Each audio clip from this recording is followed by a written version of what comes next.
Well, hello again, and welcome to Hello. this edition of Marriage Talk.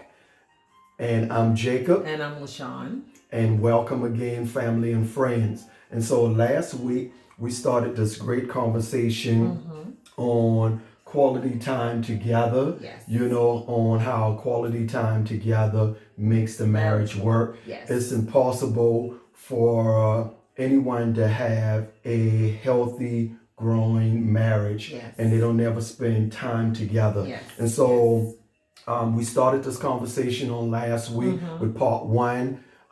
We want to conclude it with part two today. And we use as a definition for quality time as time invested in giving another person one's undivided attention in order to strengthen the relationship. Yes. And we talked a whole lot about time invested. Yes. So one of the things we talked about, I was saying, like, if you had any type of financial obligations, like just say stocks or bonds, you invest in it by giving it, continual finances, and that causes it to grow. Right. You give it a lot of attention because you want to make sure your investment grows. And Right. so that's how relationships are.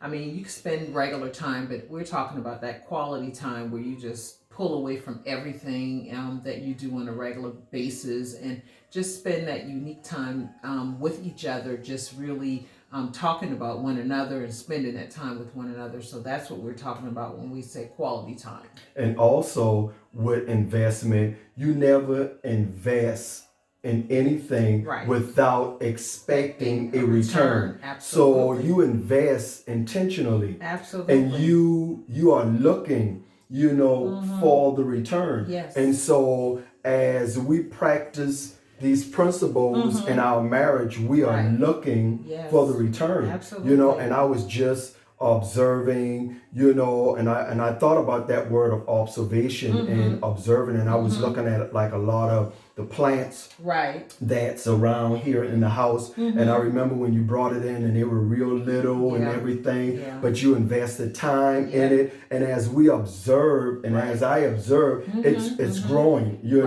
because you spending time with it, you investing in it, you're giving it water, you're giving it plant food, and it's no different when it comes to our marriage. If we are making those necessary investment, we should be looking, and we should not just be going by week after week, month after month, year after year, and not doing any kind of observation. We should be looking to see, am I growing as a person? And is our marriage growing like a team should be growing? Right. And, just kind of like the scenario you were given about the plants, like they get water every Thursday. So I water them every Thursday, but, at least twice a month they get plant food. They get an extra boost. They get, a little extra. I go in and I kind of, mess around with the soil, till it around a little bit, switch them around a little bit.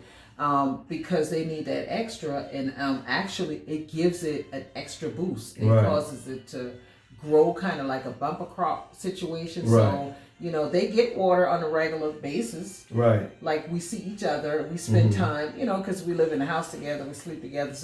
But ever so often, like, hey, we take a trip and we go out of town, or we do something extra, just a little bit extra investment into the time with each other. Just like my plants, they get special food twice a month. They get a little something extra. And one of the things you just mentioned today that also happens with the plants, once they done grow to a certain size in the pot, even this morning you say it's time for me to go to a bigger pot. So now I need to change my position, because I have grown to this level right here. So the plants have grown to a certain point, but now in order for it to grow more, you got to take it out of the plant that is, in the pot that is in, and you need to put it in a bigger pot. So you need to change position. And so sometimes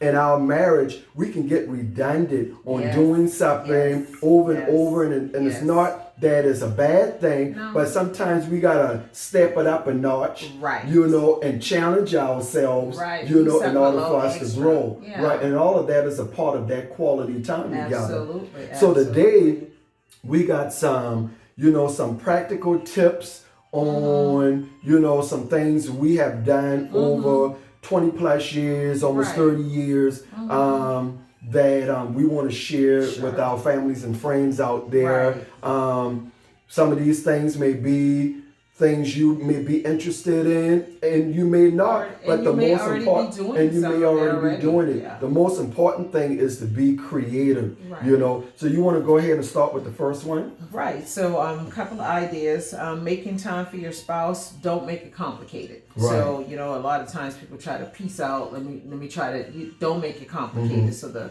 first thing is to come to terms on a common interest, right? So if you and your spouse have different hobbies, find something that you both enjoy doing, and do it together. And even sometimes I do things that you don't. I'll hang out with you and do something that's not particularly a thing that I like, but I know that it will allow me to spend that extra time with you.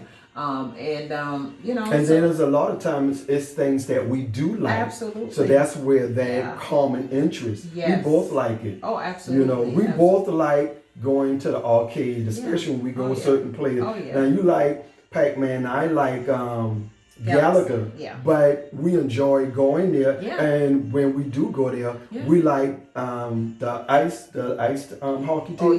The air hockey. The air hockey. So that's a common interest. Oh, absolutely. That's something both of us like, and it's quality time together. We laugh, a little bit of competition in there, but we both like it. Absolutely. The next one is have a regular date night or date day, and I want to get a little bit transparent, you know, on this one right here, because this one is very good, because it's something that we didn't do in the early part of our relationship, and even the early part of our marriage. But this year right here actually makes 27 years of clean time from alcohol and drugs for myself. And so one of the things that we did that I had to do to change my thought process and change my routine is date night.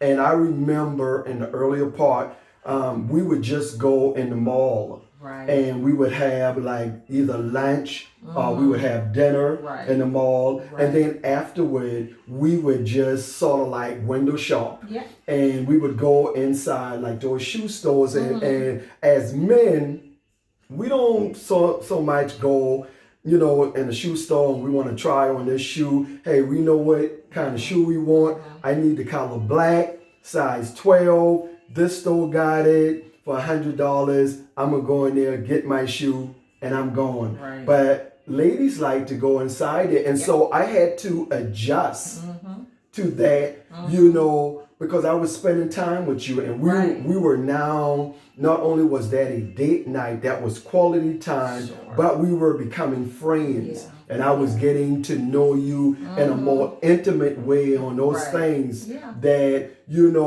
was pleasing to you and satisfying to you, and it wasn't so necessarily that, you know, every shoe that you put on you wanted to buy. It was just the joy in it. And so I remember just going, and I would sit down in the chair, and you would try on this shoe, and you know, and hey, how you like that? And I would tell you, and maybe another male might have been in there, and me and him might have started laughing, you know, but it was he was very waiting good. On his wife too. I think the first time I took you to Belk's sale that they usually have the day after like Thanksgiving, and you were like, oh my God, and it was just shoes all over the floor, and it was women trying on shoes and men just sitting in the chair, and we all and I had to learn how to to be present in that moment with you, not be distant. Even though I was there, I could have still been distant, but I was present, you know, because it was about you. You know, that was something that you like to do. And so, you know, I had to learn how to be present in that moment, and it strengthened our relationship, you know.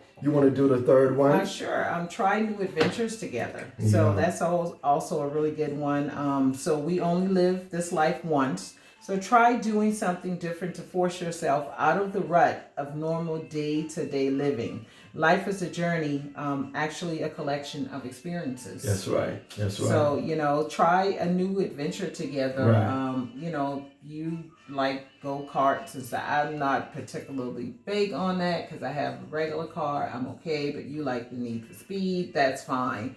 But just try a new adventure. I mean, right. I have people I talk to, they said, hey, me and my husband went hiking, like that is not one of the things I do. Or we went camping in the woods. It's not one of the things that I, but I actually just enjoyed having that special time with him or her. So that's trying a new adventure is something that you haven't done before. Right.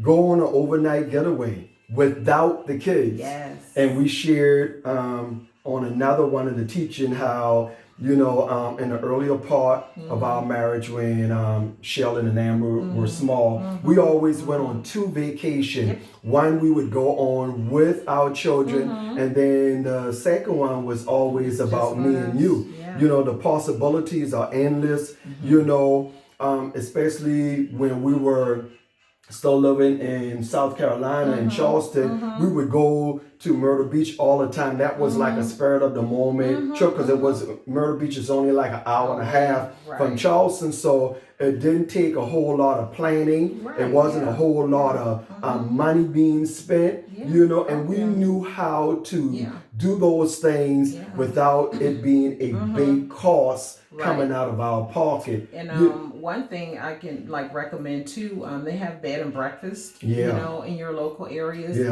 Get away. Go online and find those things. Ask somebody. Groupons is awesome for different, hotel specials and resort specials. And, some people say, well, if we can't, I want to go 3 or 4 days. You'll be amazed at how one night. That's right. Can be refreshing. It could be refreshing. That's right. Set aside regular time to talk with one another, without any distraction.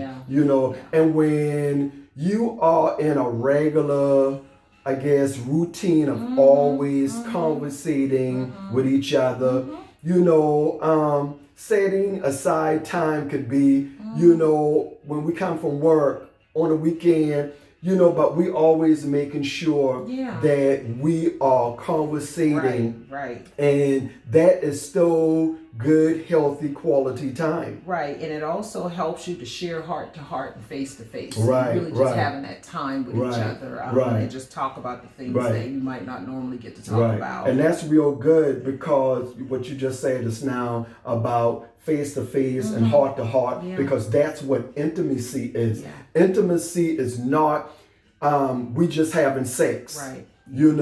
Intimacy is face to face, ear to ear, mouth to mouth, heart to heart, and heart to heart. And I got your back because because I can see behind you and you can see behind me, and so we are intimate with one another.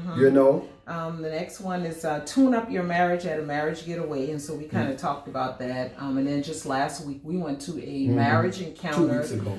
2 weeks ago, marriage encounter called Better Together. Very awesome. But it helped us to grow in some areas as well. That's right. Because we share, but we have to take in as well. That's right. Because we don't have all the answers. That's right. And, absolutely. Our marriage is still day to day, just like everybody else's. That's right. And it's still growing. Yes, and absolutely. we still looking for that adventure. We intentionally do not want to just get complacent with each other. Right. We want to always keep the wine flowing and keep the spark growing and stay healthy looking for each other and do things out of the box. And when we have come to a certain place, like the plants, you got to take them out of that part and put them in another part. Yes. We want to be able to do the same thing. That takes observation. We got to be observing. So it helped to tune up our marriage. It was good, and it was a Friday and it was a Saturday, and but we dedicated that time to be able to help our marriage and our relationship grow. Right. And I'm so glad that we did that. Afternoon walks or morning time walks. Yeah. We did a lot of those. Yeah. One of the things that was unfortunate when we moved to Charlotte is Charlotte is not surrounded by water like Charleston is. Right. And if you're in Charleston, I mean, there's just so many areas that you can just get away by the water, whether you're talking about Colonial Lake, the Battery, oh my God, in the north area is just so many board ramps. Right. We would just sit there and watch people back their boats in the water, out the water. We sat there without jazz on and just ate some, wings or whatever, some fries. And we sat there and dreamed too. We just dreamed. And we dreamed about and we talked about coming here to Charlotte. Yeah. And we made it a reality. We didn't we went out there and we planned. Yes. That's how we got here. Yeah. We talked about it. Yeah. Yes. Like it says in Habakkuk, write the vision and make it plain. Yes. And we wrote it. We wrote it on each other's heart. Yeah. As we were talking about it, along with putting it on paper. Yeah. And then the last one. It's bedroom conversations, just sitting in our beds, relaxed. In our PJs. Yes. And so we do that a lot, allowing each other to be able to vent that day's frustrations or even the successes. That's right. Sometimes, we still do this where it's like, we try to get everything done during the week because we're like, this is pajama weekend. Right. Like, we ain't doing nothing. Right. Just hanging out in the house. Especially if it rains. Day. Oh, absolutely. That's definitely an in-house day. Ordering food and, we just stay in and we just relax and, watch some Netflix or Prime Video or whatever, or we just sit down and listen to music. We just share, and I'm telling you, we're empty nesters now. So it's even better for us. Right. And so we realize, if you have children, sometimes you might not be able to do that. But listen, if you have an opportunity, you got to be creative. You can have somebody watch them, or you can bring somebody in to watch them while you guys step out and go do things. Take an opportunity to do that, you know.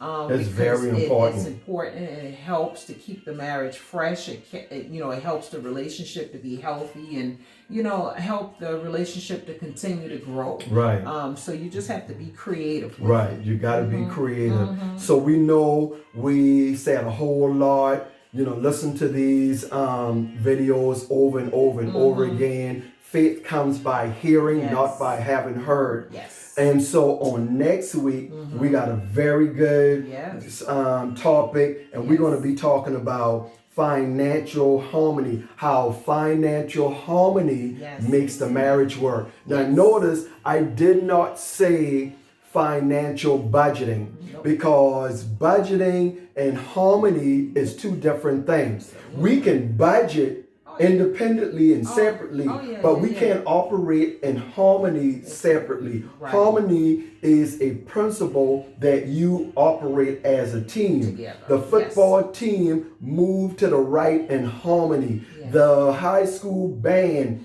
came and marched on the field in harmony. Yes. That means we got to be on one accord. And we always talk about that money is a matter of the heart. You don't mess with people money, and you don't mess with their mama.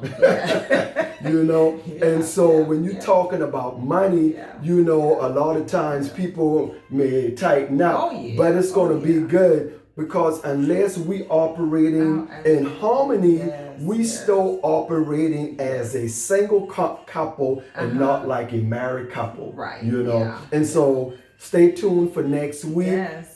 Thank God for you guys watching us. Remember, we are on YouTube. Yes. You can go and subscribe to Jacob Jenkins, Marriage Talk with Jacob and LaShawn on YouTube. Yes. And of course, Marriage Talk with Jacob and LaShawn on Facebook. And so until next week, you guys be blessed out there.